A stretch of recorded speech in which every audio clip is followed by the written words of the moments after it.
And now, our keynote speaker today is none other than our president and founder, the Reverend Dr. Al Sharpton. We welcome all of you who have joined us today here at our House of Justice Auditorium located at 106 West 145th Street in the corner of Lenox Avenue here in the village of Harlem. Welcome to those also watching us via live stream and on our social media platforms and our website at www.nationalactionnetwork.net. During the Saturday Action Rally, we have a segment here called What's on Your Mind. We invite you to email us at nanwhatsonyourmind@gmail.com or call us live at 877-626-4651 and share with us a brief account of what issues are concerning you most that you want the broader community to be aware of. We invite you to call us, email us, what's on your mind today. The NAN Youth Huddle will meet on Monday, June 16th at the House of Justice Auditorium. Spread the word and get involved with our youngest and brightest dreamers of today and leaders for tomorrow. If you are interested in any information for the NAN Youth Huddle, you may email at nanyouthhuddle@gmail.com or call 877-626-4651. Tune in to MSNBC's Politics Nation with Al Sharpton every Saturday and Sunday at 5 o'clock p.m. Eastern Time live on MSNBC.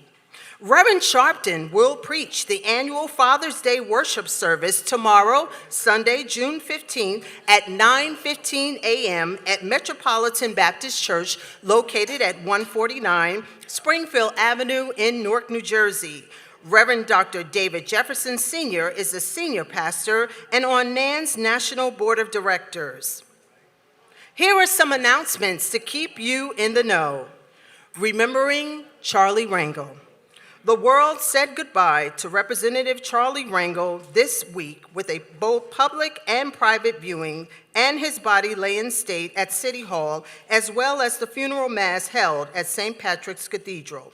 Reverend Sharpton stood on the steps of City Hall alongside Mayor Eric Adams and others as Rangel's body arrived, draped in the United States flag, and he led a prayer with the family at a private viewing after the body was received. It was an emotional moment as he paid his respects to his longtime friend and brother. On Friday, Reverend Sharpton was part of the processional at the funeral services for Rangel, where seemingly all of New York City came out to honor his incomparable life and legacy. He was a giant in Congress, serving for nearly 50 years with a lifelong commitment to service and to the community. Reverend Sharpton recounted his decades-long relationship with the fierce political icon who transformed New York City, Washington, D.C., and the nation. Rainbow Push Conference. Reverend Sharpton was in Chicago this week for the opening of the Rainbow Push Coalition's 2025 annual conference founded by his mentor, the legendary Reverend Jesse Jackson. He met with Reverend Jackson and his son Yusef at Chicago City Hall for an informal meeting with Mayor Brandon Johnson alongside leadership from Rainbow Push and members of National Action Network's team. The annual People's Conference is held over 2.5 days and features leading local, national, and international voices on the pressing issues of our time, including Reverend Sharpton's unparalleled voice. With many of our civil rights gains under attack, the conference and Reverend Sharpton's words encourage everyone to stand in the fight for equality and justice despite the current challenges. DEI fight goes on. For the 75th week in a row, National Action Network held our urgent protests against attempts to dismantle and destroy diversity, equity, and inclusion. For over a year, NAN and supporters gather weekly outside the office of hedge fund billionaire Bill Ackman. DEI initiatives have been strategically dismantled in virtually every corner of the nation at this moment. From the federal government to corporate America and universities, DEI is either being scaled back or eliminated altogether. From the Trump administration on down, the attacks on DEI are relentless, but we are pushing back. In addition to our DEI Thursdays, NAN will take the battle downtown for the groundbreaking March on Wall Street on August the 28th. From the African burial ground where our ancestors' bones still rest, to the towers of wealth built off of their backs, we're taking our fight straight to the financial district. Join the movement for equality and inclusion with us as we demand corporate accountability. For more information on NAN's fight to preserve and protect DEI, please visit our website at www.nationalactionnetwork.net. National Clergy Call. National Action Network once again held a vital national clergy conference call to unite in faith and action. Reverend Dr. W. Franklin Richardson, NAN's chairman of the board, Reverend Sharpton, and NAN's senior vice president, Ebony Riley, conducted this urgent call with clergy from around the country to discuss the critical work ahead. Held via Zoom, the National Clergy Call touched on the threats to civil rights gains, attacks on diversity, equity and inclusion policies, rising, and how we must organize to preserve progress and keep pushing this nation forward. Clergy and the church have played a critical role in the fight for justice, and it is up to all of us to continue doing so. NAN urged everyone to stand on the front lines of truth and moral leadership. We need all hands on deck. Congratulations, Dominique Sharpton. Reverend Sharpton and National Action Network gave heartfelt congratulations to Dominique Sharpton, her best friend Haley Swindle, and the team at Core 4 Productions for their role as co-producers on Sunset Boulevard, which won big this past Sunday at the Tony Awards, taking home the 2025 Tony for Best Revival of a Musical, Best Performance by an Actor in the Leading Role in Musical, and Best Orchestration. Sunset Boulevard swept the Tonys. Dominique, Reverend Sharpton, Haley, and the team hit the red carpet on Sunday for this exciting event. The entire National Action Network family celebrates this monumental moment for Dominique. Catch Sunset Boulevard on Broadway while you still can. Welcome to all of you who have tuned in and joined us also live via live stream at www.nationalactionnetwork.net and also live on Facebook at National Action Network. If this is your first time joining us and or if you are not a member of NAN, we welcome you to NAN and invite you to join us and get into the action today. For more information and to join, you may visit our website at www.nationalactionnetwork.net. Call 877-626-4651 or text the word NAN to 59769. Welcome. Let us welcome NAN soloist Tisha Hunter and the Change Ensemble.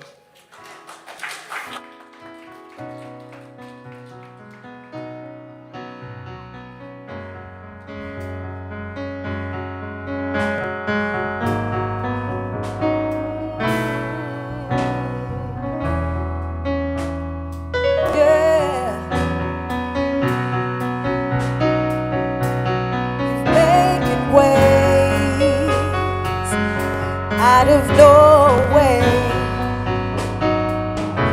Oh, listen.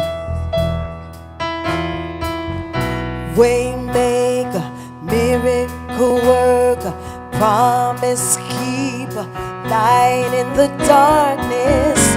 My God, that is who you are. Oh, Waymaker, miracle worker, promise keeper, light in the darkness. My God, that is who you are. Help me say, Waymaker, hey, miracle promise promise keeper, light in the darkness. my God, that is who you are. lift your hands and say, oh, way maker. Has he made a way? Yeah. Promise keeper, light in the darkness. My God. Hey. That is who Listen. you are. You are here, mending every heart, and I worship you. I worship you. You are here, turning lives around, and I worship you. I worship you. Oh, waymaker, say, Miracle worker, yeah, promise keeper, light in the darkness. my God, that is who you are. Oh, waymaker, hey, Miracle my God is a promise keeper, light in the darkness.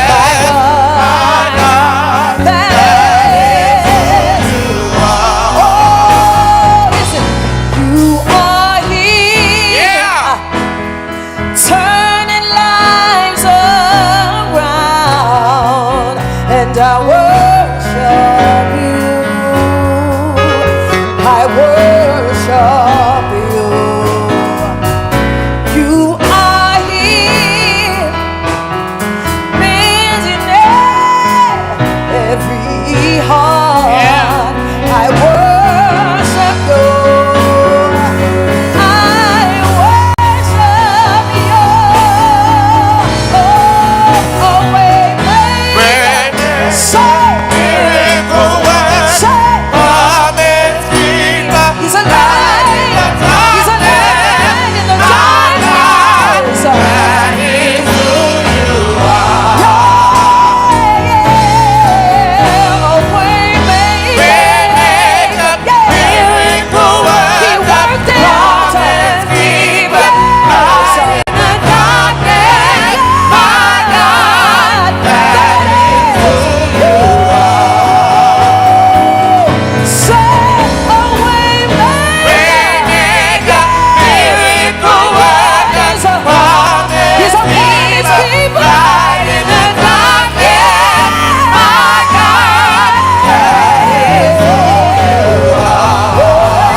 Soloist Tisha Hunter and the musical director, Minister Tyrone Richardson. Well, it is Saturday, and we have a line here formed at the House of Justice. Reverend McHenry is here, and he's ready to find out what's on your mind. Thank you, host Crawford, and good morning to all those who are seated here in the House of Justice.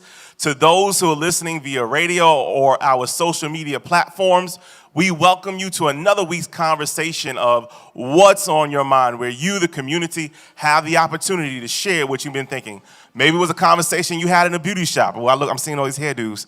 Maybe it was a conversation you had in the barbershop. Well, we invite you to step right on up, tell us your name, where you're from, and then briefly get straight to the conclusion, because we have quite a substantial line. What is on your mind?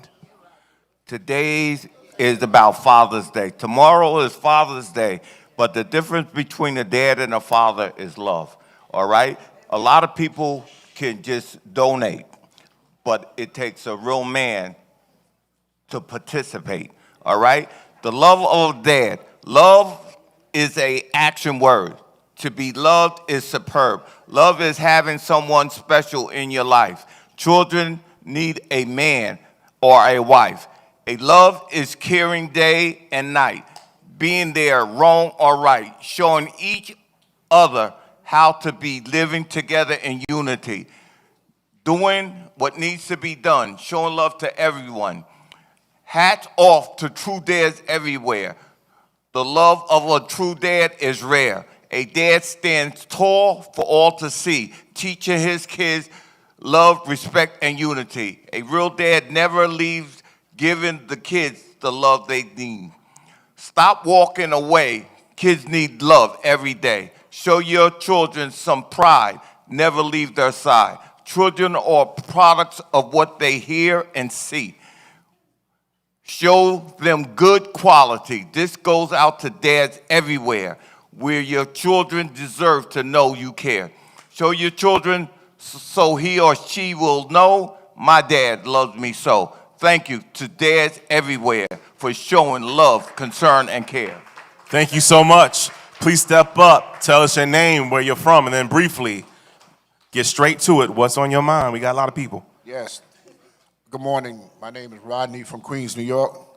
And what's on my mind today is Father's Day, the origins. Father's Day is a day set aside for honoring one's father as well as fatherhood, paternal bonds, and the influence of fathers in society. Father's Day complements similar celebration honoring family members such as Mother's Day. In some countries, Siblings Day and Grandparents' Day. The day is held on various days across the world, and different regions maintain their own traditions of honoring fatherhood. In Catholic countries of Europe, it has been celebrated on 19 March as St. Joseph's Day since the Middle Ages. In the United States, Father's Day was founded in the state of Washington by Sonora Smart Dodd in 1910. Father's Day is a recognized public holiday in Lithuania and some parts of Spain and was regarded as such in Italy until 1977. It is a national holiday in Estonia, Samoa, equivalently in South Korea, where it is celebrated as Parents' Day. To all the Nan fathers, happy Father's Day. The ones that are listening online and here in the House of Justice, happy Father's Day. Thank you so much. Please step up. What's your name, where you're from, and then briefly, blessed auto brief. What's on your mind? My name is Anna Quainu, and first I just want to say happy Father's Day to everyone. Also, I want to give condolences to the victims' family from the Air India terrible crash. It was terrible. But what's on my mind is the election of November of 2024. In August, in April, the SAVE Act was approved by the Congress. And the SAVE Act is nothing but a voter suppression, because we already have a law that says that only Americans can vote. So we already have that online, and it's been proven that they've had very few people who've been doing that, voting and not Americans. So it's a suppressive thing, voter suppression against most people, but especially black people. In conclusion, in November the election of 2024, you cannot be registered. You can't register with just your ID, your driver's license ID. You need a passport and a birth certificate. And it's very hard for us, because a lot of us was born in the South, didn't go to hospitals. Even I was born in my grandmother's house, and a lot of the births are from the church. I thank you so much for your comments, and you did very well. Thank you so much. We just have quite a substantial line, and we want to hear from everybody. Please tell us your name, where you're from, and then be brief, because we have a long line. Good morning, everybody. Happy Father's Day. Giving honor to God, who is the head of my life, the author and finisher of my faith. Happy Father's Day to Reverend Sharpton, Reverend Richardson, and all the pastors and fathers that is in the house. We appreciate you all for the sacrifices that you made and the dedication in helping bring it up our children and children in the community. In conclusion, tragedies in life doesn't lie in not reaching your goal. The goal, tragedy lies is having no goal to reach. Come join us at 787 for the 75th week at 787 11th Avenue, 12 noon at West 54th Street. No justice? Whose side are we on? Whose street? Fathers, enjoy your day tomorrow, and may God continue to bless you. And I love you, and God loves you, and you can't change that. Amen, amen. I just want to remind folk that every Thursday we've been outside for over a year. This week coming up is Juneteenth, am I right? Yeah, and it falls on Thursday. Where are we going to be at for Juneteenth? We're going to be at 787 11th Avenue, 12 noon. It will mark our 76th week of demonstrating to preserve diversity, equity, and inclusion. I ask for everyone that's here in the auditorium, everyone that's listening via radio or our social media platforms to come up. Please step up, tell us your name, where you're from, and then briefly, what's on your mind. Good morning. This is Dr. Jesse Fields, Harlem Community Doctor. What's on my mind is a question and a call. The question is, why is it that a people who were enslaved under total violence for 246 years, 1619 to June 19th, 1865, we celebrate Juneteenth. As was said, Juneteenth is Thursday. Then the people, after enslavement, faced 100 years of Jim Crow, black codes, segregation, more violence, and lynchings. A people who today face inequality in education, in health, in housing, in employment, in opportunity. The question is, why is it that in the area of political participation,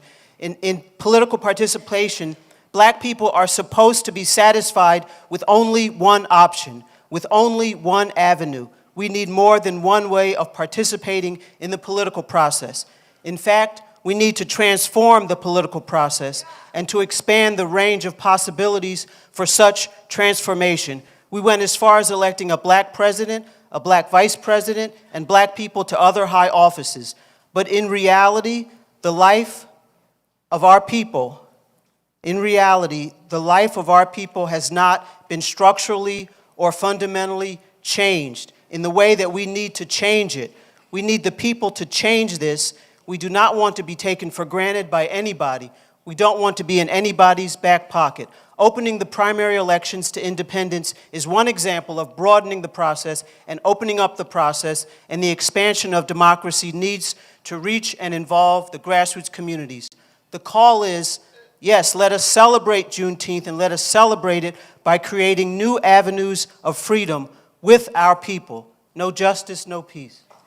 The Avenue of Freedom, I like that. We're going to be on the Avenue of Freedom of 787 11th Avenue. And please, if you're coming out, put on your African attire. When you come out, put on your prints. Please step up. Tell us your name, where you're from, and then briefly, what is on your mind. My name is Maurice. I'm from Brooklyn. And what's on my mind right now is strategy. Now, the people who want to take our rights away, they've always had one strategy: divide, conquer, agitate, right?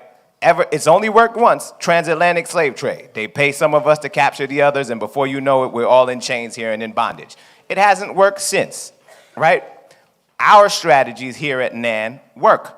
Now, one of them is boycotting. To tell you how effective boycotting actually is, we could look at the biggest example, Elon Musk. The man was so rich that he came out in supporting Donald Trump and did everything that he wanted to do.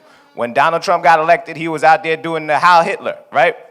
Then he called the MAGAs dumb. He was like, yeah, you guys are too dumb to hire, so we're not going to hire you. Then he came out with a chainsaw. He was like, we're going to cut all your jobs, right? But something happened. That job, his job has a natural expiration date. And when it was time for him to leave now, he realized that his company lost $460 billion as a result of a collective boycott by all of us. We all came together to boycott him, right? Not only that, he personally lost $121 billion as a result of the collective boycott. So that tells you that boycotting works. Another thing that works, is tried and true, is peaceful, nonviolent protests. Key word, peaceful. The reason why Dr. King and everybody else chose to do that is because when your protest is nonviolent, the topic switches from what it is that you're protesting to you being violent. We know that the agitators are going to be there, right? We know that you're going to get hit with rubber bullets and everything like that. And there's a reason why they practiced attacking it and making sure that it's nonviolent, because we don't want you to become the news cycle. We want it to be that all these people came out to peacefully protest the issue. If the issue is ICE kidnapping little kids, or ICE coming out and taking old ladies and shipping them back off, breaking up families and all that other kind of stuff, then we need to make the march peaceful so that the issue can be like that at the end of the news cycle, right? And don't step on each other's toes. We all need to come together. This is our collective fight, so let's fight it together, all right? No justice, no peace. Thank you so much. Please step up, tell us your name, where you're from, and then briefly, what's on your mind? My name is Tony. I'm originally from the Boogie Down Bronx. And y'all know me. Okay, but what's on my mind is committees. And I'm with the National Action Network's Men's Auxiliary Committee. And I'm here to encourage people to come to our committee because you'll learn, you'll grow, you'll help us grow, and we'll be able to make the difference that you want, especially since men don't usually get taken care of or supported very much. We're usually on our own.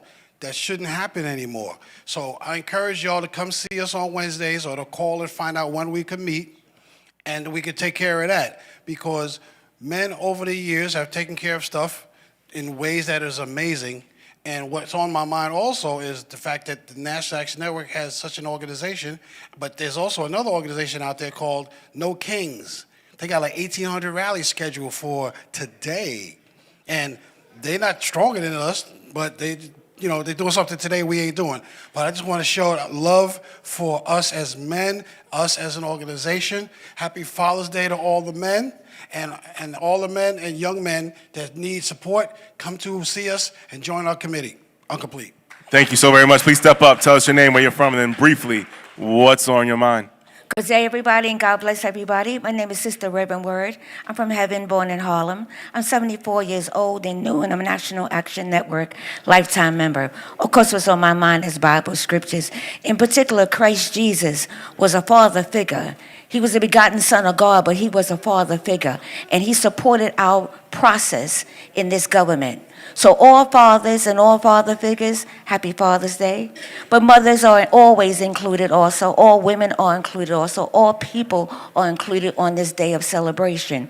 We must support the people who are currently out on the streets today, but we are actually demonstrating by being here at this rally. We have to understand democracy is all over the place in different forms, but democracy counts everywhere. So fathers and father figures and mothers and boys and girls and all people, please understand the importance of voting for our democracy. God bless you all and good day. Thank you so very much. We want to remind the audience that the contributors' viewpoints are simply the viewpoints of the contributors and don't directly reflect that of the National Action Network. Please step up, tell us your name, where you're from, and then blessed are the brief, my brother. The subject on my mind, we losing a lot of young people. And one of the questions is on my mind. Parents, do you know what's in your apartment? How do these young men get these guns in our apartment? Thank you. Thank you so very much for those comments. He's talking about housing, and we have the chairman of our housing coming up. Please step up, tell us your name, where you're from, and then briefly, what's on your mind? Blessings, NAN family. My name is Chaplain Sandra Mitchell. I'm the housing chairperson here at NAN, and we had a wonderful turnout at Hostos Community College last Thursday, and that's why I wasn't at DEI. We had a march at 3:30, and we had a press conference at 4, and we had our testimonies at 5. And it was well attended, and we had our Bronx Borough President, Vanessa Gibson, there. We also had one of the running mates. We had Michael Blake, he was there, and he gave a riveting testimony. He has skin in the game where his mom came here for a better life from Jamaica, and she found herself homeless, sleeping on a park bench. So this is not somebody who doesn't have skin in the game. But we are fighting, we are not asking, we are not pleading, we are not saying please. We're demanding a rent freeze. We are demanding a rent rollback. We are demanding the Clean Hands bill be passed, and which means that if I have a building and it's all dilapidated and I'm not giving you the services, I cannot throw you out because I'm not giving you the services. So we have that bill there in Albany, and we want it to be passed. We need your support.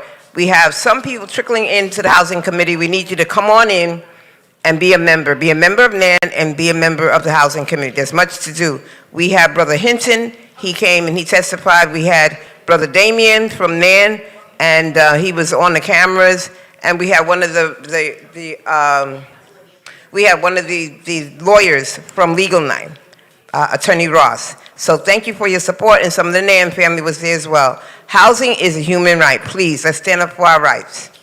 Thank you so very much. Please step up, tell us your name, where you're from, and then briefly, what's on your mind.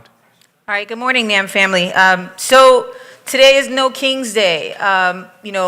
Whoever's going out to march, please be mindful of your surroundings, and also, make sure that you're marching peacefully.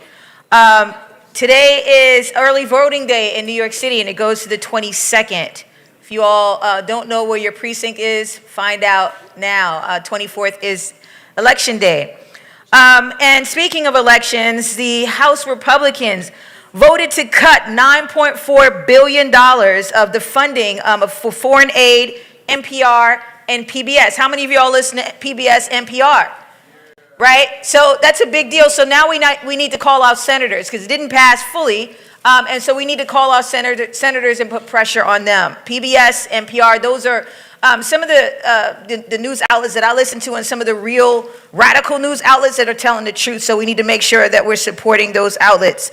And then lastly, I was thinking about all of the cuts have been happening around, SNAP and Medicaid and all of these things. And I think that we really need to be thinking about, financial literacy and understanding how to make our money work for us. And I think that we need to start thinking about hosting workshops on a regular basis so folks know that if they don't have SNAP, they don't have to rely on SNAP, that they can actually rely on the money that they have coming in and actually make it work for them, invest in stocks. And invest in other, maybe even start a business. But we need to start thinking about, being self-reliant. All right? No justice, no peace. Thank you so very much. Please step up, tell us your name, where you're from, and then briefly, what is on your mind? Good morning. I'm Sandra from the Bronx. And we gotta, as people, we gotta teach our young people. It's a shame that that young man threw his baby in the river. And we have to get out into the community and go from door to door, block to block, and do what we need to do to save our young people. Even though he might have had some mental illness, it seems like we're not getting out to the community. The doctors, the social workers, the people. 2020 shut down. Even a young lady didn't even make it through 2020 because she was under the domestic violence and her partner killed her. We have to go from door to door, street to street, block to block, on our feet, boots on the ground, sneakers. No justice, no peace. Thank you so very much for your comments. We want to say Happy Father's Day, which was echoed on What's on Your Mind to those who are in the audience or to those who are listening on our various social media platforms.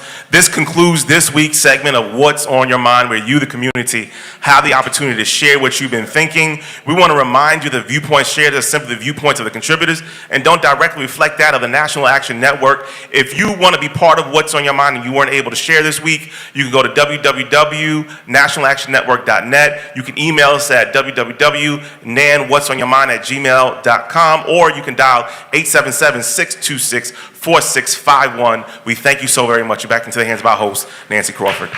Thank you. Thank you, Reverend McHenry, and to all that contributed to today's What's on Your Mind.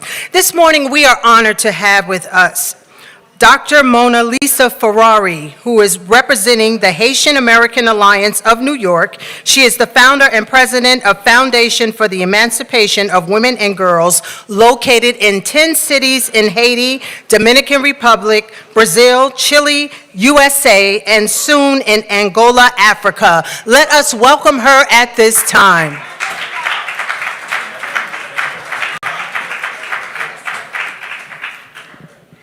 Blessings, Nan. It's a pleasure and a privilege for me to be here with you once again in this sacred space, as it is also my home. We are here once again on behalf of the Haitian community to thank the Reverend Al Sharpton for his continued support and advocacy. This Juneteenth Thursday, he will be joining New York City faith leaders at the Christian Cultural Center located in Brooklyn, where the Reverend A.R. Bernard, in collaboration with our elected officials, for our annual prayer vigil and rally for Haiti. We know that prayer changes things. So more than ever, people in Haiti need your prayers. And we are asking you to come and stand in solidarity with over 500,000 members of our community and their families, as they have all been affected by the recent decision of the Trump administration to terminate temporary protective status, also known as TPS. Such status has allowed them to come here and work and pay taxes like everyone else, and simultaneously support their loved ones back home. To date, airlines have not been able to fly and travel to Haiti. There is a travel ban currently happening, and it has affected many of us. Haiti is still suffering from no government for the past 3 years, and the U.S. Embassy has remained closed. As of July, the Kenyan multinational force will be leaving, and the people will be left powerless, and they will be left helpless at the mercy of gangs who are continuously taunting them and destroying neighborhoods. As you did last year, we want you to turn out in forces.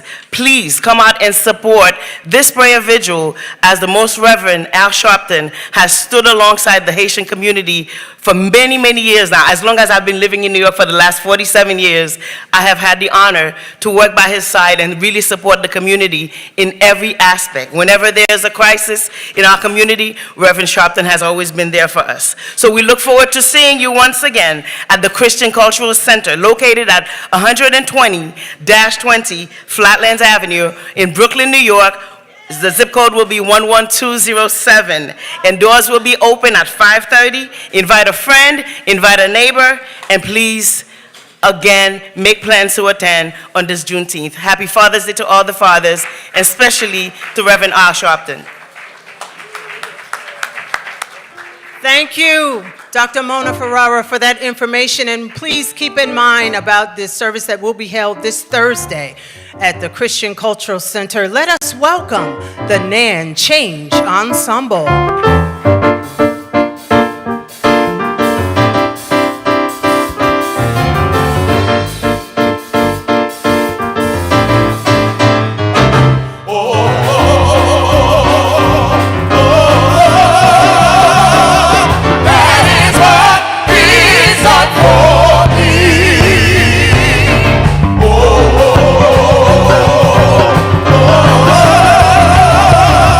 That is what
assemble. Every Saturday, we have an inspirational word coming from one of our leading pastors from across the country. Please welcome to bring an inspirational word to us this morning, Reverend Dr. Phil Craig, Senior Pastor of the Greater Springfield Community Church in Jamaica, New York. Let us greet him with a warm National Action Network welcome. Come on there, family. Let's give God some praise in here. If you got something to give God praise about, and you hear everything that's going on in the White House, and yet you still standing, and yet you still have food on your table last night, and yet you still got at least a penny in your pocket, somebody give God some praise. Amen. I want to thank God for, first of all, shaking and waking me up this morning, as the old saints used to say, and start me on my way. Thanking my mentor, the president and founder of the National Action Network, the Reverend Dr. Al Sharpton, to our board chairman, Dr. W. Franklin Richardson, to the entire Sharpton family, my brother Stephen Marshall, good friend and good friend of all here and the National Action Network, those that are in person and those that are looking at us online. I greet you all in the love and peace of our Lord and Savior, Jesus Christ. I thank God for the opportunity once again to stand before you. This is definitely another home for me, representing the Queens chapter of the National Action Network of New York City. But I want to get into it, and I know time is tight. I want to get right into it. And I picked a sermon this morning, the process, the plan, the process, and the promise. It comes out of Mark 15. And I heard it came from a preacher one day, and he read the whole 15 verses. But for today, I want you to read it at home. But it begins out by saying, very early in the morning, the chief priests with the elders, the teachers of the law, and the whole Sanhedrin made their plans. Somebody say they got plans. And it says that so they bound Jesus, led him away, and handed him over to Pilate. And I would like to bless you this morning with what I believe God gave me with this topic, the plan, the process, and the promise, because I believe not only is it for the present, but it's also prophetic. When I was a young boy, I remember my mother used to tell me all the time, she says, boy, you're a little young right now, but one day you will be a man. And if you want to be a great man, then you need to be a man with a plan.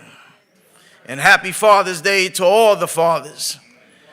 And this is just a word to say, fathers, if you don't have a plan yet, it's time for you to get a plan. But to be totally honest with you, it was a very most pivotal point in my life, in my early years. It happened on Sunday, December the 12th, 1993. 32 years ago, sitting in my home church, at the time it was named the Greater Allen AME Cathedral.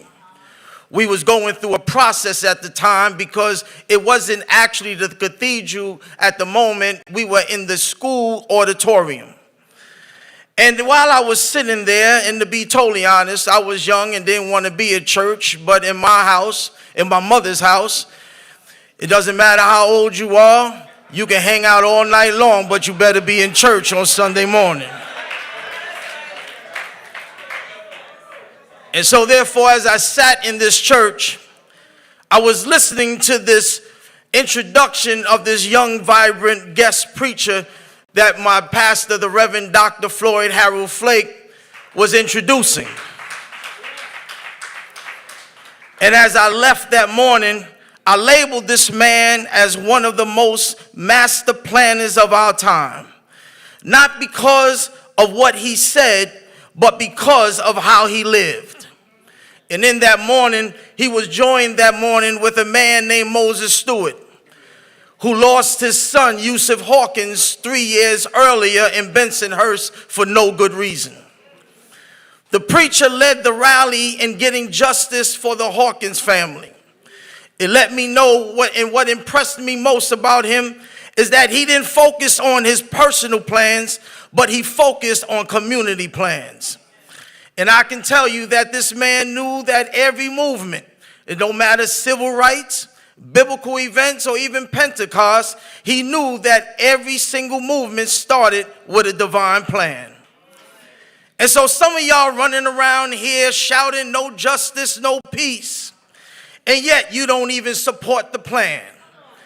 See, this preacher didn't just shout about change. What he did, he strategized to it. Because the truth of the matter is, you cannot fix a broken system with a broken plan, or have no plan at all. That even the Bible talks about that if you don't have a plan, then your people will perish. And I chose this scripture this morning, man, is because it was the same scripture that was chosen by this young Reverend Dr. Al Sharpton when he stood up to preach on that Sunday morning.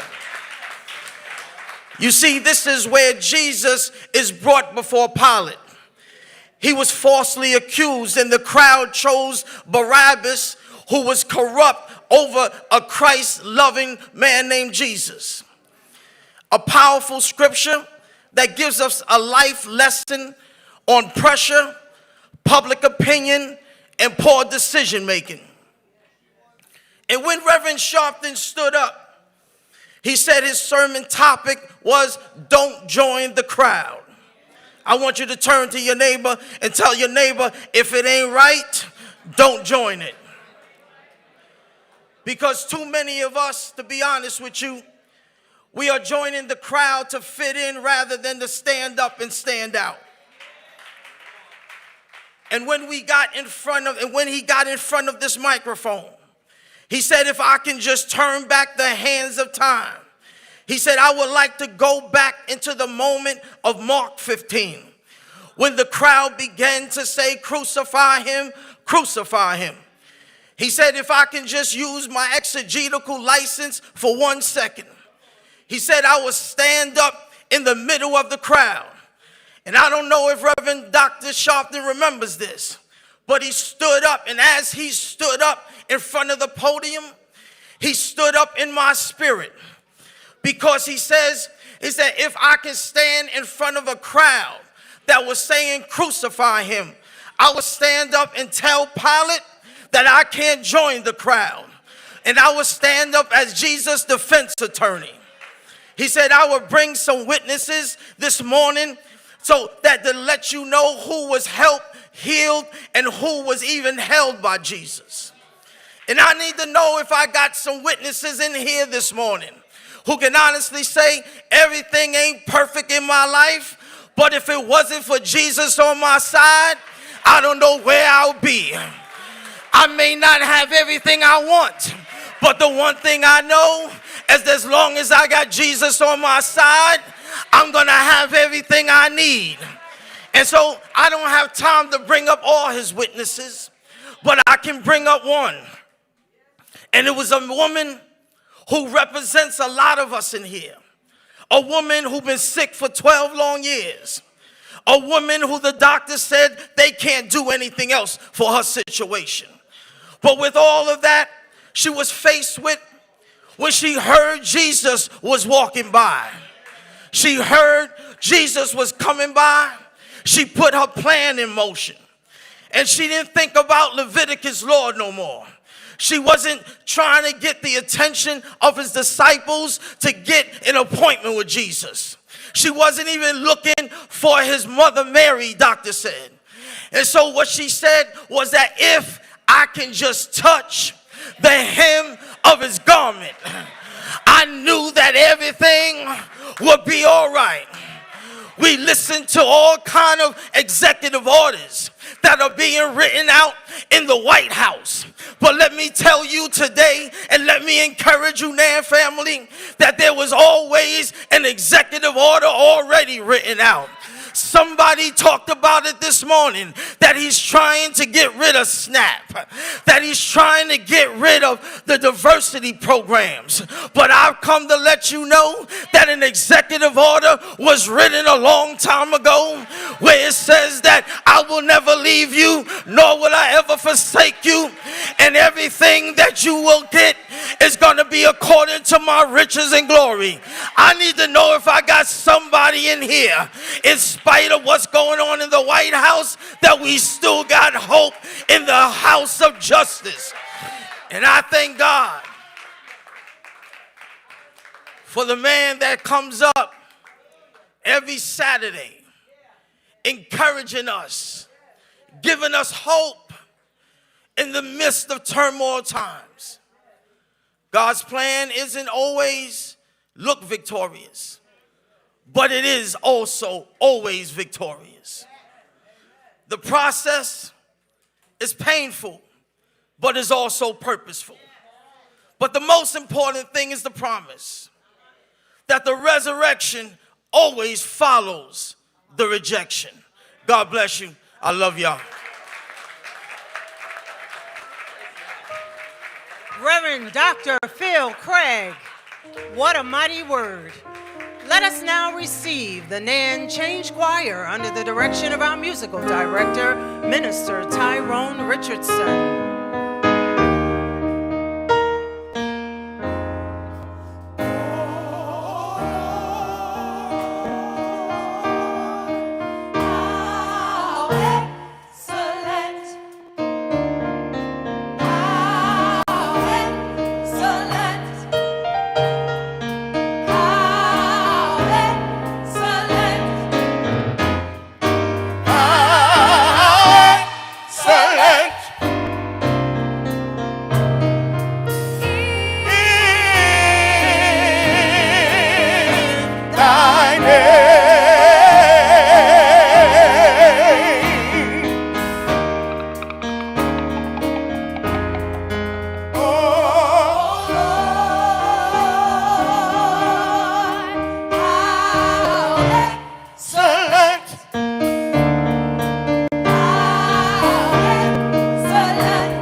Under the direction of our musical director, Minister Tyrone Richardson. Good morning and welcome to National Action Network Live on 107.5 WBLS.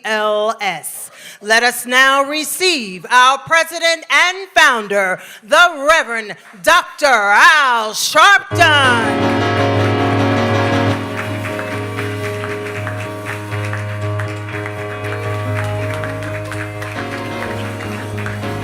No justice. No peace. No justice. No peace. No justice. No peace. No justice. No peace. What do we want? Justice. What do we want? Justice. What do we want? Justice. When do we want it? Now. When do we want it? Now. When do we want it? Now. When do we want it? Now. Shake hands with the person next to you. Tell them you love them.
Tomorrow is Father's Day. I was talking to a gentleman just last week that told me how he had worked 2 jobs and suffered through many indignities. But he said, the thing I'm proud about, Reverend, is I kept my children together. And my son is about to get his PhD. He said it was hard and unfair, but I never gave up and I never gave out. And he was a message for you and I today that we can talk about how rough the road is, or we can talk about how tough we were on the road and made it anyhow. If you hold on, if you hold out, your change will come. Your change will come. Your change. Don't you give up. Your change. I know it will. Your change. Change will.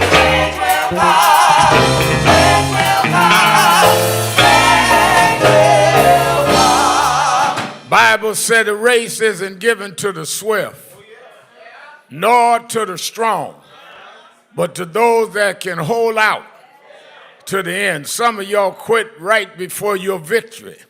Some of y'all stop right before your triumph. But if you can hold out, if you can hold on, your change will come. Your change will come. Your change. Just keep the faith. Your change.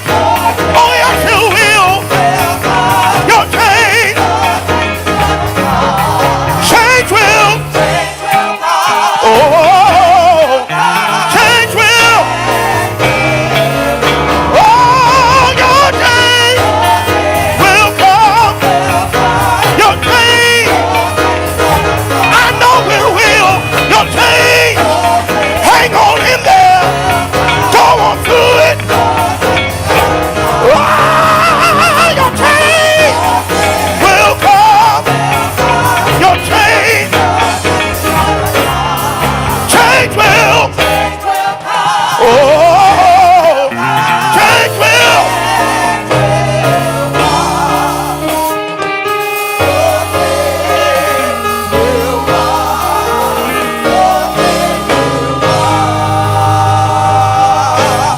National Action Network Change Choir. Give them a big hand. Give them a big hand. Certainly we're happy to be with you another Saturday morning. For you that are here live at the House of Justice, 106 West 145th Street in the village of Harlem. And for you that are listening live on 107.5 WLIB FM in New York, WBLS, I'm sorry. I'm still in the AM. WBLS 107.5 FM in New York. For you that are watching us live on Impact Television nationally and even other parts of the world, and you that are watching us on live stream on nationalactionnetwork.net, we're happy to be with you another Saturday to give our report on where the action is. Give a hand to our presider, Nancy Darlene Crawford.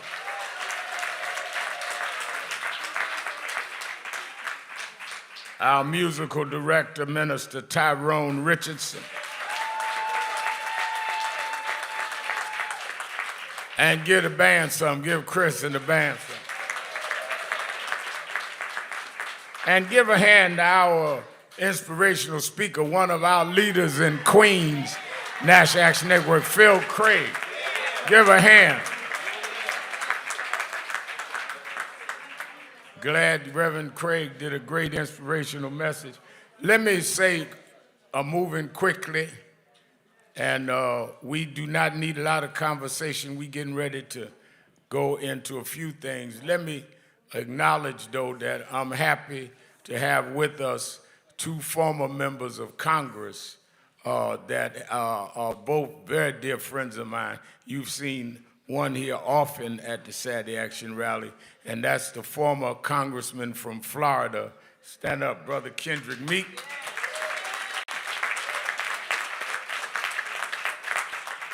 And last night we had a meeting. They were leaving the 6 this morning, but they decided to wait and come to the Saturday Action Rally.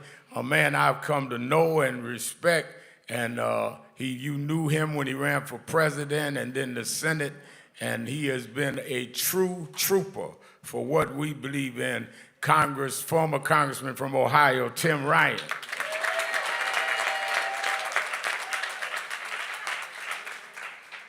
And we want to always acknowledge a man who's never been elected to nothing, Tony. Tony's in the house this morning.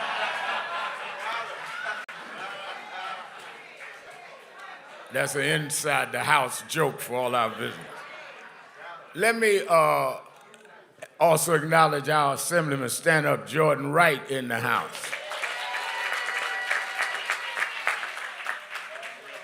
And one of the Central Park exonerated 5 here every week. We fought for him when it wasn't popular, and he stood with us. And did 14 years in jail for a crime he didn't commit. Carrie Weiss in the house.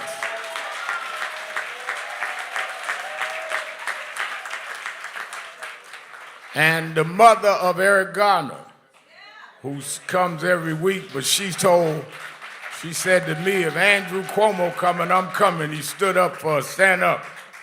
Gwen Carr in the house.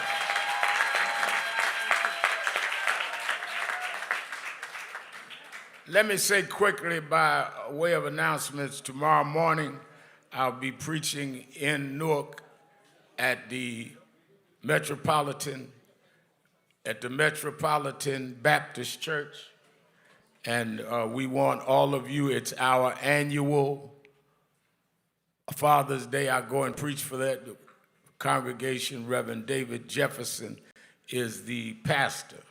And all of our friends in Newark listening and watching, meet me at the Metropolitan is at 9:15 on tomorrow morning. And of course, Watch Politics Nation. Tonight we'll be dealing with this live stuff around y'all's president's birthday party. That he is spending $45 million for a military parade. But tomorrow night I will also be on my regular show, 5 p.m. on MSNBC. Let me also underscore what has already been announced, that on Thursday night, Juneteenth Day, we are going to have our prayer vigil for Haiti. And we're going to Brooklyn again, CCC. Somebody give me the address again, Reverend A.R. Bernard, and I'll be the speaker. And Flatlands, 140-20 Flatlands Avenue. 120-, all right, Flatlands. When I was growing up in Brownsville in Project, we wasn't allowed out Flatlands. So I need y'all to give me the address. That was territory you'd get into a problem going out that way. So we want you to be there. Doors open at 5:15. I will be speaking.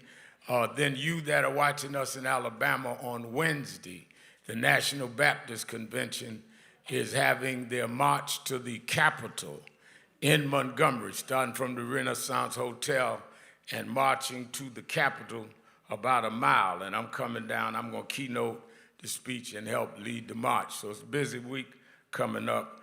Let me congratulate Mayor Ras Baraka, who ran a good race.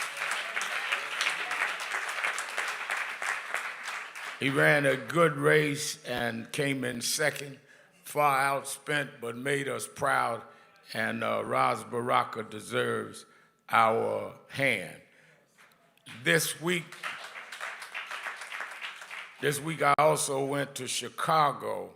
I was scheduled to do the opening luncheon for the Rainbow Push Conference. The plane landed late, so I ended up meeting with the mayor, Mayor Brandon Johnson, and Reverend Jackson, who's been a mentor to me since I was 12. He came and joined us. It is insidious that they are trying to say that because Brandon Johnson, mayor of Chicago, in a church gathering, talked about the breakdown of what's going on in the city of Chicago, and that a third of these citizens are black, third Latino, third white, and so is the employment. And they're now accusing him of discrimination against whites. It's this Trump administration. That's why you can't have nobody that is afraid to fight sitting up in these seats that know slogans but don't know content. And don't know that you got to have a fighter against Trump. Don't bring no punks to the real fight. And Andrew didn't say that, I said that. Because these folks, when they will take the military and have a parade that's going to tear up the streets, it's going to be $45 million just to do the parade, it's going to be more than that to repair the streets.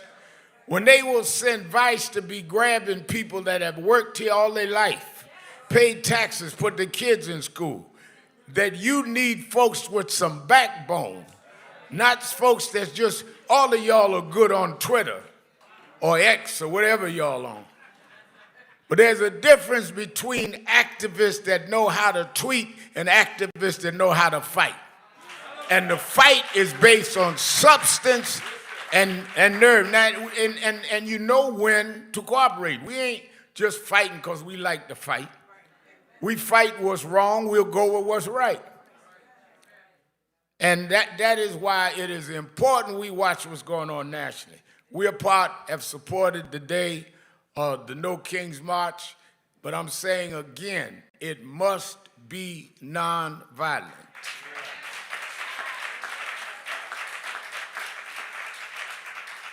Any violence, any disturbance is only supporting Trump. They want you to be disruptive because it then justifies everything they're doing. So wherever you go, when y'all leave here, y'all watching me, if you see people talking stuff, you tell them, no, we're not going to do that. We having our big march August 28th. We've never had any violence in our marches because we all police our marches.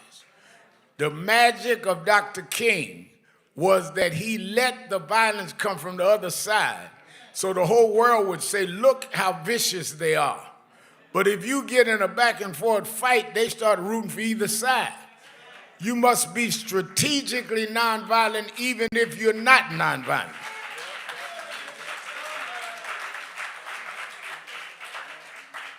And that's why I try to tell some of my progressive friends, no, Reverend, we just want to disrupt. I want to disrupt what is wrong and build what is right.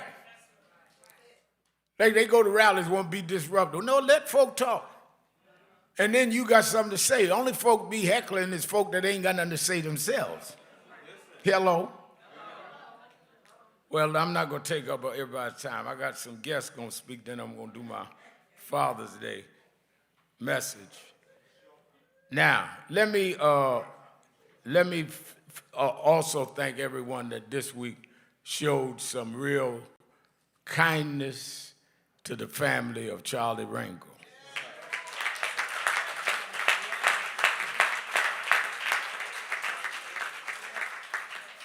Charlie Rangel was a giant, a historic figure, but never stopped being the lion of Lenox Avenue. And I'll never forget, even after he was ill, he'd come through this side door in his wheelchair. And we put the pictures up and sit up in his wheelchair. My favorite story, I can say it because one of the participants is here. There was a boxing match at Madison Square Garden. And there was a luncheon gathering before the match, and then we all were going over to see one of the Tyson fights. So I was there, and all of the political figures were there, and we were engaged at that time in fighting for the rights of Amadou Diallo, a young man from Africa that had been shot at 41 times by police, hit 19 times from Guinea. And we had started these daily take a knee in front of one police plaza. And it grew to where Ozzie Davis went to jail with us, get arrested for taking a knee. Ruby D, all the way up to Martin III came in.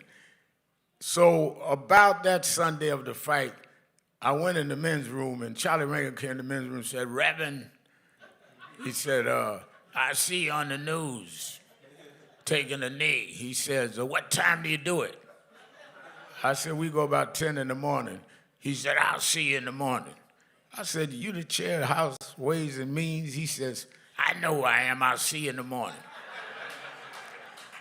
And what always got me with the whole play between the Gang of Four is when I went and sat down, Dave Dinkins leaned in and said, Charlie's going with you in the morning? I said, yeah.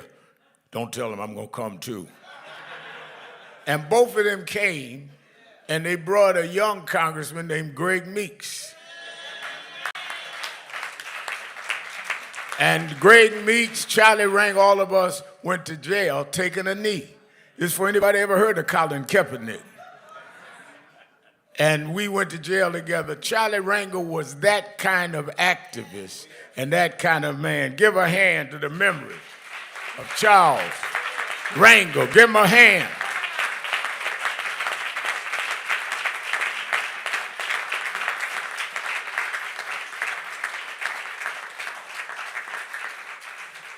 Lastly, y'all know that Dominique, my oldest daughter, has gone into, I'll say a side business where her and her best friend Haley started a production company business. They invest in plays. And you that were at the convention last year know Alicia Keys played, they were investors in that. And she co-produces. She give me the right title, co-producers. Well, they ended up co-producers of this play now, Sunset Boulevard. And Dominique and Haley won their first Tony Award this week.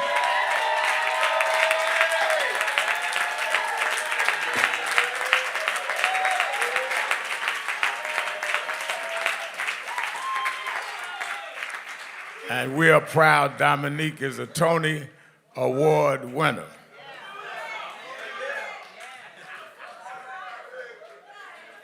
That's a real Tony Award, Tony, not.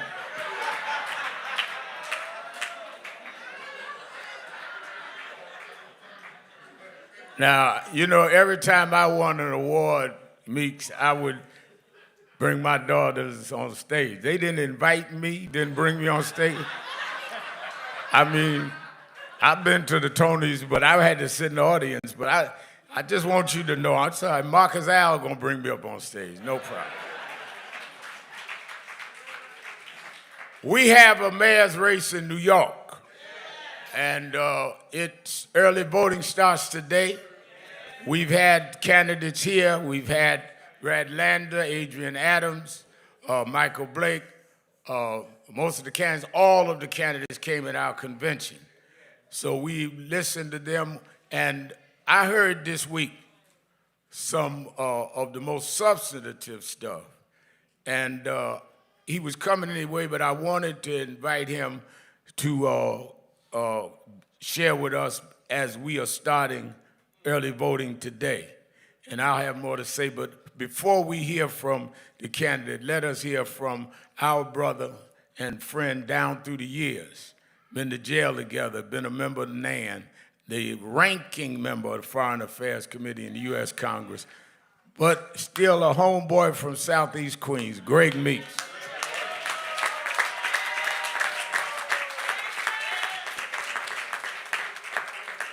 Good morning. It's always a good morning when you're in the House of Justice.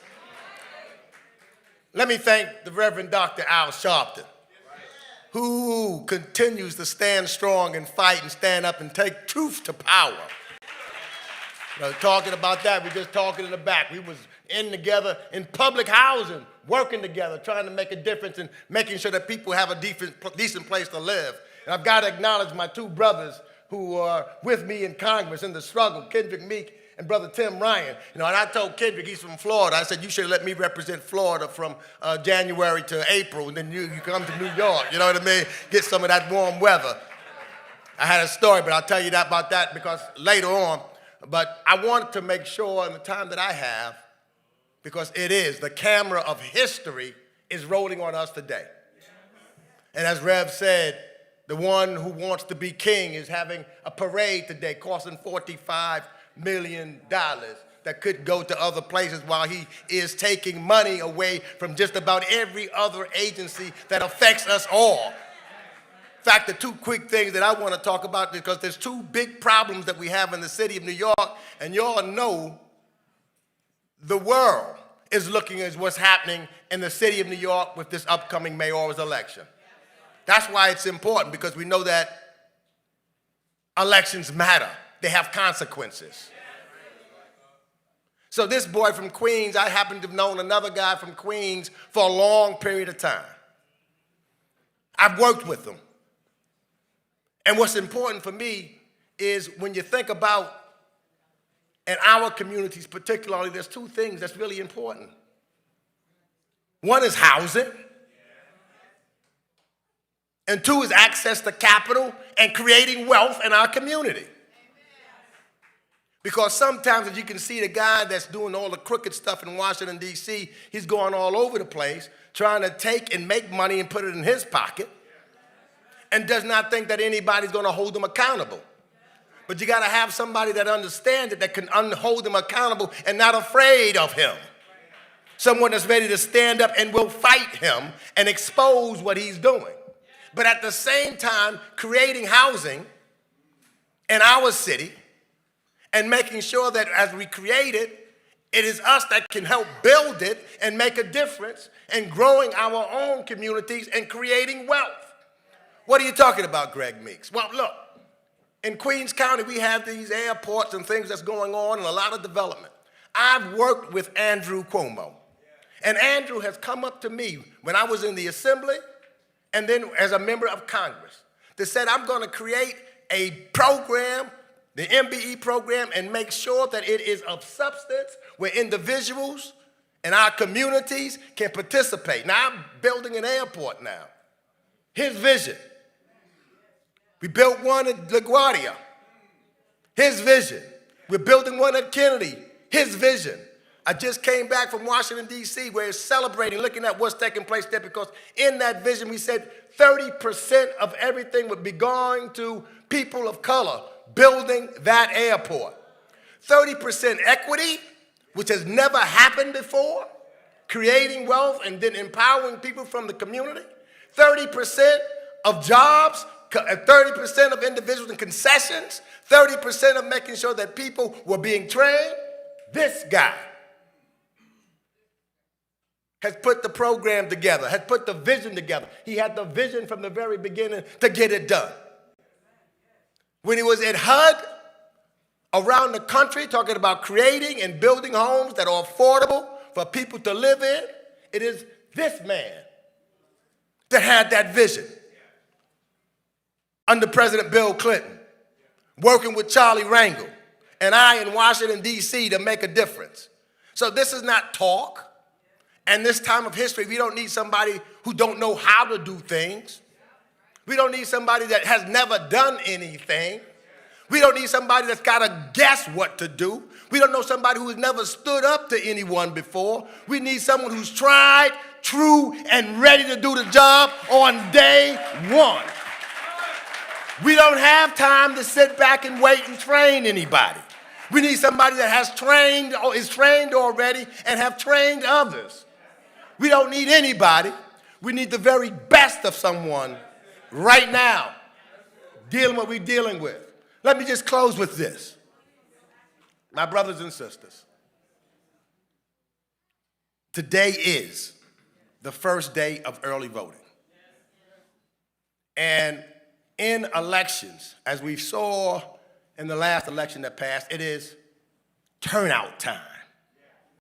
We've got to turn out. We can't just sit home and or just walk the street or just make noise and not go out to vote. It's turnout time. People are counting on us not to turn out. They're counting on us staying home, and they're counting on us to listen to rhetoric from folks that have never done anything. I'm saying let's turn it out. And I'm saying if you want to make sure that we are moving forward and not going back, in my humble opinion, from working with him, I can tell you he's ready to do the job. Let's turn out to vote, and let's make Andrew Cuomo the next mayor of the city of New York.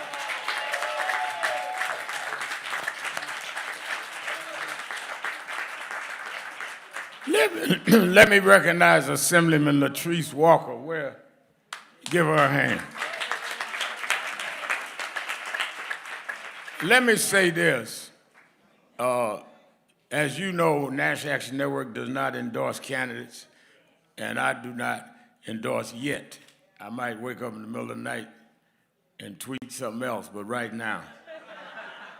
But one thing that did confuse me is I read New York papers even though I'm on the road, and I read where my sister Alexandria Ocasio-Cortez had endorsed Mandani and said her second choice was Adrian. But then this morning they say that Mandami and Landa done endorse each other. So I guess the black woman, I mean, I don't understand that kind of stuff. Confusing me. I'm just saying, you for one guy, black woman number two, but then that guy and another guy endorse each other. You know, I was built funny. My brain is here, back here. My mouth protrudes here. My nose is here. So sometimes I can smell stuff or I could taste it and understand it. Something about that politics ain't progressive to me. Y'all will get that by tonight in the noon.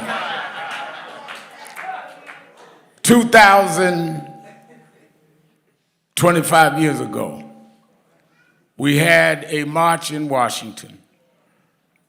Mrs. Coretta Scott King had her son and I lead the march, Martin Luther King III and National Action Network and Al Sharpton. Bill Clinton was the president. We were fighting against racial profiling, which had been an issue on Highway New Jersey Turnpike. Nobody in the Clinton administration would recognize the march. One cabinet member, HUD Secretary Andrew Cuomo, came and spoke at that march in 2000, 25 years ago. When we were fighting, Tracy Maitland is here, who's one of the business people that has been an example in our community, and he has with him his wife, Kim, who taught him everything he knows, and Lauren, who's smarter than both of them, who's his daughter. She writes my speeches, but don't tell nobody. They will tell you that we could not get blacks involved, not at the expense of others, just involvement to compete, make a bid, and show that we could compete at Kennedy Airport in LaGuardia. And when he was governor, he did that, as Greg Meeks said. So we have a long relationship. So I cannot, as I said about Adrian, I've not endorsed candidates, but I will tell you the record of what I know and what is important. And we need substantive talk to our community. We are under siege, and we do not need folks that will not address real stuff.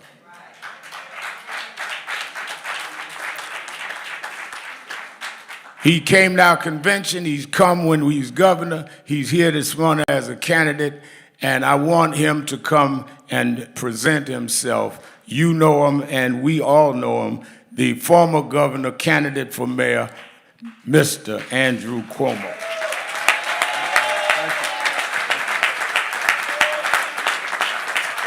Thank you. Thank you. It is a pleasure to be back at the House of Justice once again, to the great Reverend Al Sharpton, who is a force for justice, unparalleled in this country, a friend of mine for 40 years. He's been like an older brother to me, the Reverend, you know? 2 years. No, details. He has been like an older brother and like a mentor to me, and I watch him and I observe him, and he turns around to me, the younger brother, and gives me his guidance, and I can't thank him enough, but God bless him, because he has been a great force for justice when we need it. Reverend Al Sharpton.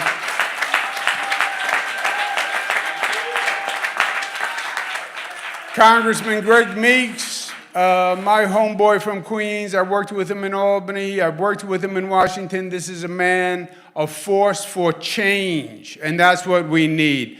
Congressman Greg Meeks. Assemblywoman Latrice Walker, Assemblyman Jordan Wright, thank you so much for doing what you do in Albany. Let me make a couple of quick points, if I can, before the Reverend gets out the big hook. Number one, on President Trump. He is an existential threat for this nation. He is worse than he was in his first term. I worked with him in the first term. I know his moves from the first term. He is more adamant, more dangerous this term. It has gone to his head. It has gone to his head. Commander-in-chief. I'm the commander-in-chief. I command the military. I'm going to have a parade. I'm going to call out the tanks. I'm going to call out the troops. This is all in his head. It's all an exercise in narcissism. Get me a big gun. Get me a big gun. I need a big gun. Yeah, you need a big gun. But you're not going to get it from the Army. He, in 2020, sent troops to cities all across the country. Cleveland, Detroit, Albuquerque, Indianapolis. He sent troops all across the country. You know where he didn't send troops? New York City. New York City. Why? Because he is smart enough not to pick a fight that he can't win. And he cannot pick a fight in New York with me and you and win, and he's not sending any troops to New York City, period. Number two, it's a Democratic primary. What a Democratic primary means is it's time to look in the mirror. And it's a time to reflect on us. This is not about the Republicans. It's not about the enemy. It's about us. Who are we? What are we doing right? What are we doing wrong? How do we improve? It's about us, a Democratic primary. And the truth is, when I look in the mirror at the Democratic primary, I don't believe that Donald Trump won. I don't believe anybody went out and won for Donald Trump. I believe the Democrats lost. I believe people weren't enthused enough to come out and vote for the Democrats. Why? Because we had lost connection with our people. We weren't at the kitchen table with our people. We're talking about all sorts of things. They're worried about their mortgage. They're worried about their rent. They're worried about their public safety. They're worried about their education. But we're not talking to them. They're wondering, how do I get ahead? How do I make it? Where's my path in America? And we're not talking to them. And government was not supposed to be an abstract art. You know, government was not about this. It was not about talking, right? Some people are about this. Government was not about that. Government was about doing things for people, making change, touch my life. Do something that affects me. That's what government is. And we lost that connection. And that's what we have to regain, and that's what we have to regain now. People have to know I'm a Democrat because they fight the fight for me, and they're going to make a difference in my life. Now, one great, effective way to do it is this. People need opportunities to advance themselves economically. That's what the Democratic Party has always been about. How do I move ahead? How do I get ahead? How do I accumulate wealth? How do I improve myself? Government, New York State, provides about $250 billion in work every year in the budget. $250 billion. So the question becomes, of the $250 billion, how much money was going to minority businesses and women-owned businesses and Hispanic businesses? What were you doing with the $250 billion? And when I became governor, it turned out that only 10% of that money was going to what they call MWBE companies. 10%. And I said, how is that fair? So we took the 10%, and I said, I want to raise it to 30%. They said, it's impossible. It's the highest in the nation. We could never do it. And you know what? We did it. And billions of dollars of wealth flowed through to minority businesses all across the state. New York City, it's going to be the same thing. New York City has a $115 billion budget. What percent now goes to black contractors and companies? 1.5%. What percent goes to Latino companies? 1%. 1%. How do you justify that? How do you justify it? I'm going to take that, we're going to raise it, not to 30, which is what I did in the state, 35%, the highest rate in the United States of America. You want to talk about DEI and inclusion? We're going to show you inclusion. We're going to set the highest rate in the United States to include minority businesses here in New York City. Number one. Number two, the old expression, follow the money. Where is the money in this nation? Trillions of dollars locked up in pension funds. Public pension funds, private pension funds, but trillions of dollars. And we have trillions of dollars in public pension funds in New York City, New York State. And we invest those pension funds. All right, well, who do you invest those pension funds with? Remember, those pension funds come from the workers. 60% of the workers in New York City, black, brown, and women, 60% of the workers, so it's their money, it's their pension money, they're putting it in, 60%. Who are you giving that money to? Well, to minority contractors and women contractors, those pension funds, 11% get invested with MWBE companies. 11% of the pension funds. How is that fair? The 60% of the workers who are putting in the money, then you go to invest the money and only 11% goes to MWBE companies. 13% now recently, top number. Meanwhile, Philadelphia, 57% goes to MWBE contractors. Chicago does over 50% to MWBE contractors. And New York City can't figure out how to do it? New York City's supposed to lead the way for the nation. We're supposed to show social and racial economic justice. We're going to take that money, that pension fund money, 35% has to go to minority and women business enterprises. We're then going to take that money, we're going to invest it in our communities, in our city. We're going to build housing, we're going to create economic opportunity. We're going to partner with faith-based organizations. We're going to bring in the unions and say, we want you to give apprenticeships to those young kids who are struggling and can't find a job. And you're going to give them a trade at 18 and 24 years old. And we're going to rebuild this city, not back to what it was. We're going to build this city better than it has ever been before. We can, we will, and we'll do it together. Don't tell me we can't do it, because I know we can. Greg is exactly right. You want to know what we can do? You go look at the new LaGuardia Airport and tell me what we can do. You go look at the new JFK. You go look at the new 2nd Avenue subway, the new Moynihan train hall, the new Mario Cuomo bridge. You go look at our possibility and you ain't seen nothing yet. Thank you and God bless you.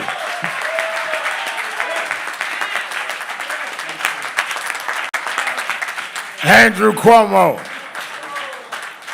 And let me just say that the substance of what he said, that's what I want to hear. Of what is the goals you're going to do.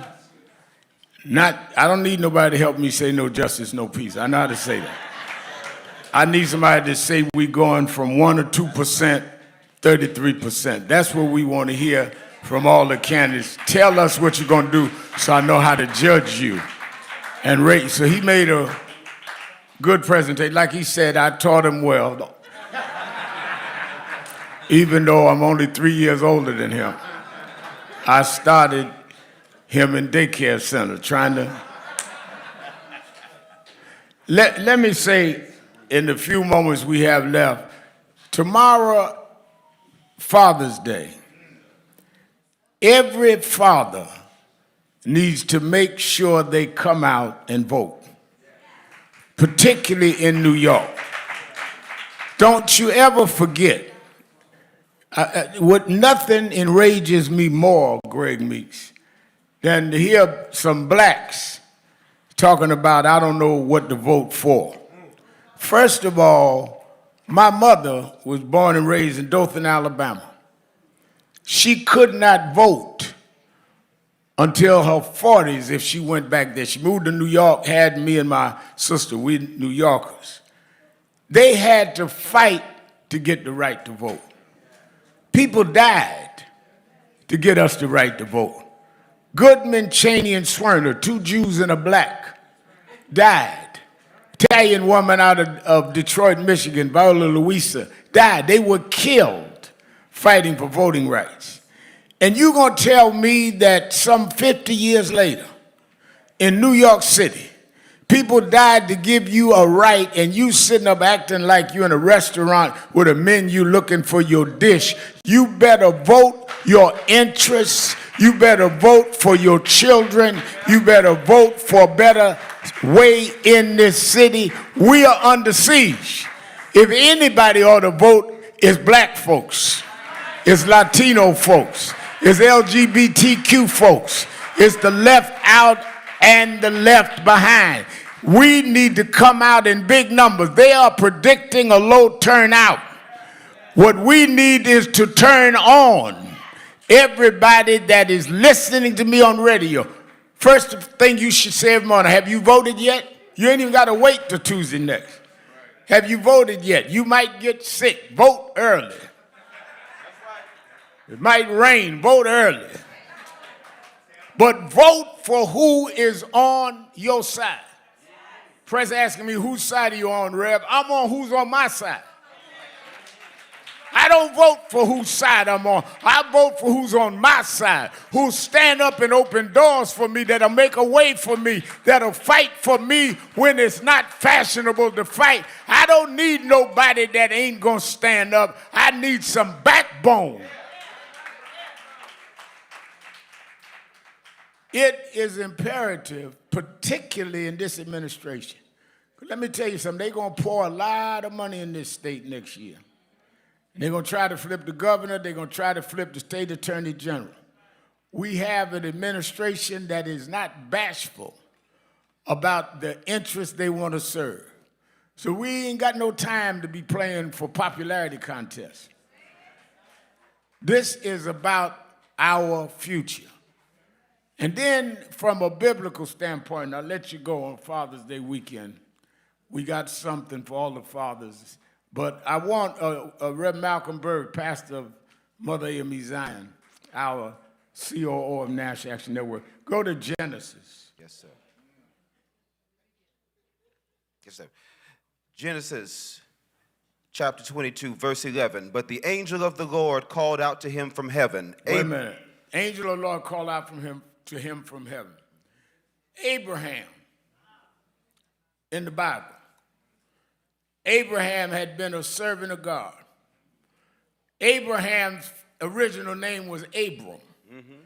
Changed his name to Abraham, made him father of many nations. But in order to be a father, you got to pass a father test. You can't just jump up and say, I'm a father. You got to pass some father tests. So God raised Abraham. God elevated him. Problem with a lot of y'all is you want elevation with no test. You want a PhD passing a kindergarten test. You got to pass the test to get there. So he said to Abraham, I want you to sacrifice something. There was a time every year they'd have to make sacrifices. And this year God said, I don't want what I usually get from you. I want you to sacrifice your son. He got his folks together, got his son. They walked up the mountain, and Abraham knew that he had committed to God. He would sacrifice his son, a human sacrifice, kill his son.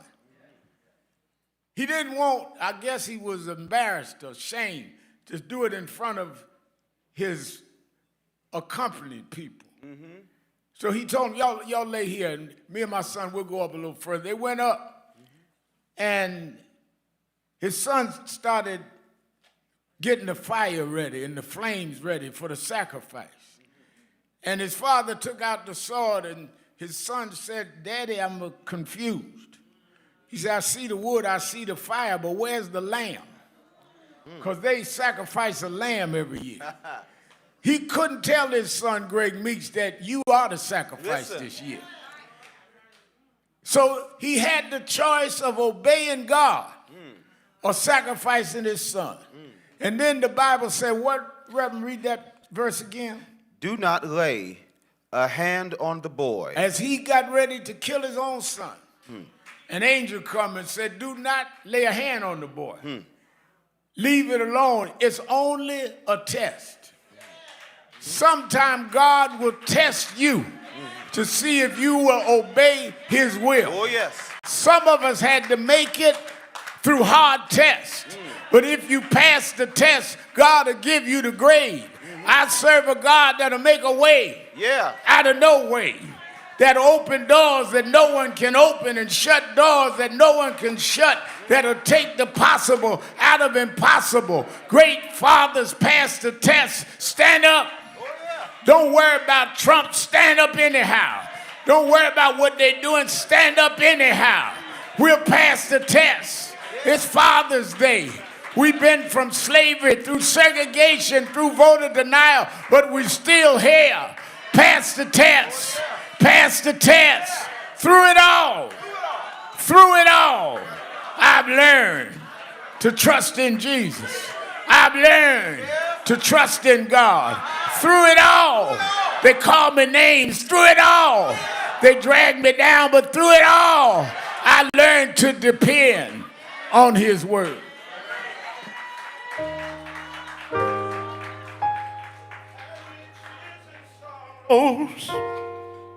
I've had questions for tomorrow. There were times I didn't know right from wrong. But in every situation, God shared my completion. The trials come to make me strong. I've been so many places. I've seen lots of faces. But there were times I felt so all alone. But in those lonely hours, those precious lonely hours, Jesus told me I am his own. So I can say through it all,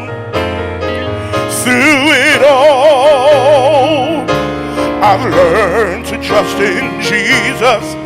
I've learned to trust in God. Oh, through it all, I've learned to depend upon his word. Oh, yes, through it all. Oh, through it all. I've learned to trust in Jesus. I've learned to trust in God. Through it all. Through it all. So glad I've learned to depend upon his word. Oh, through it all, I've learned to trust in Jesus. I've learned to trust in God. Oh, through it all, yes I have. Through it all, yes I've learned to depend upon his word.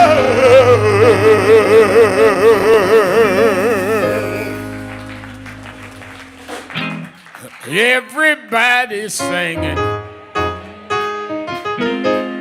Everybody's singing. Everybody singing.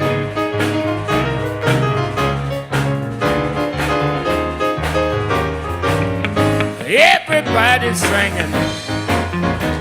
Sing it like you mean it. Sing it like you mean it.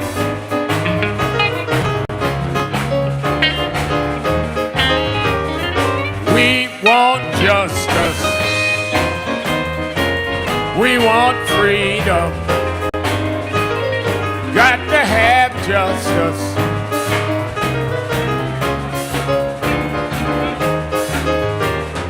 One more time, y'all. One more time, y'all. One more time, y'all. Yeah. Open the doors of the movement. There may be someone here today that never joined National Action Network.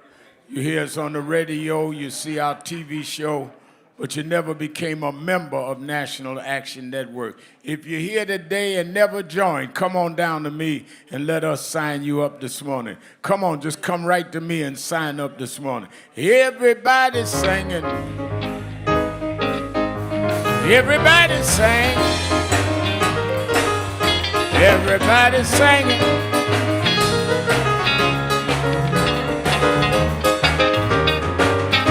Everybody now. Sing it like you mean it. Sing it like you mean it. Yeah. One last time, y'all. One last time, y'all. One last time, y'all.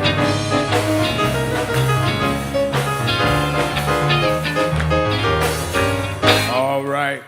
I'm getting ready to let Andrew Cuomo leave. Come raise the offering. I don't want nobody accusing him of giving me no money this morning. Jeff Mays be put in the New York Times, and he donated. He didn't give nothing to the organization. And I had to make him keep in his seat so he wouldn't get out there and dance with Camilla. You know, he thinks he's a dancer. I told him not, wait till after the election. Give him a hand. Thank you for coming, Andrew Cuomo.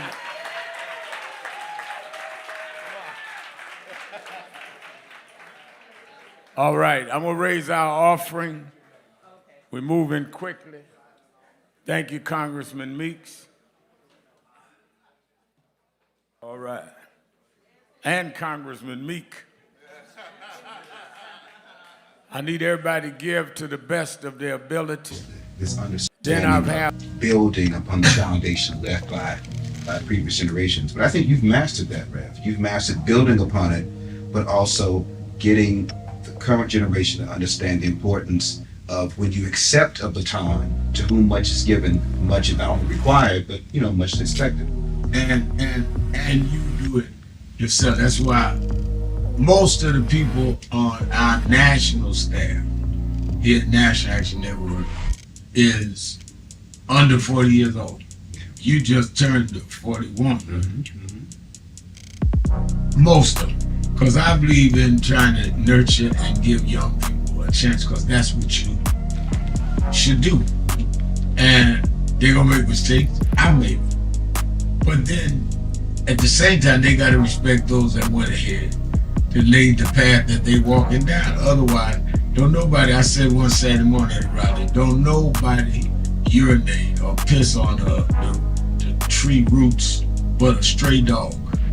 Because your roots is what is permanent. Your branches go with the seasons. Your leaves go with the season. The roots don't change. You judge the tree by the roots, not by the branches. We're all branches from trees that were grounded, planted, and rooted. And I'm a branch of the tree of the movement that I come out of. Somebody else, another movement. But how am I going to, all them guys ahead of me to know what they was doing? Well, I'm a branch on their tree. My life comes from the root. Yeah. That's good.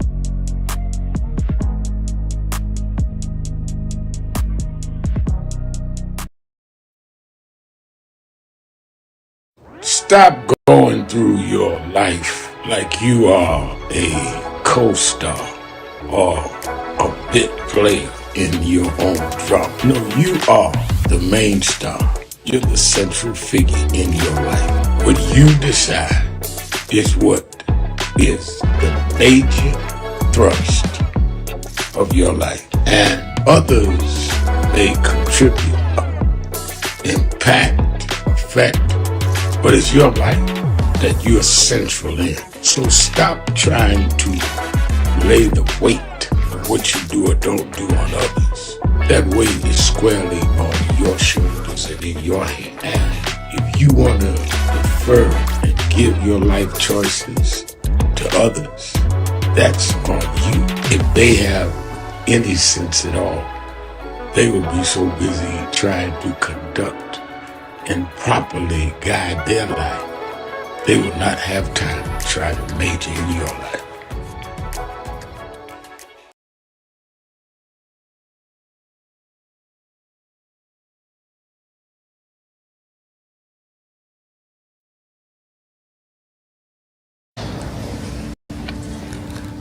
Dear God, we honor you and thank you for giving us great servant in Charles Brown. And as he lays here in City Hall, a city that he changed, a nation that he saved, let his family have comfort in knowing that few will go down in history that has done more for so many and did it sometimes against great odds, sometimes against great criticism, but he kept going anyhow. We ask you, Lord, to give them the peace of knowing that when he was not there with them physically, he always loved them individually, and that love they should continue to comfort them at this hour of loss and this hour of transition. And we know that he is now reunited with them, and that they are at peace, and that we should behave in a way that the victim cries. None of us would be where we are if it wasn't for Charlie Ray and Alma. We should never disgrace them. It is great that he lays here in state so that children can see. We had a great man that brought many of us into great things. And let, after all the ceremonies are over, that we stay close with this family, even when the days of funeral and services are over, that they know that we owe them because they gave so much of God to us. These blessings we ask in your name. Amen.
We can accomplish what we will. No justice, no peace. No justice, no peace. No justice, no peace. Shake hands with the one you next to. Shake my hand before you leave.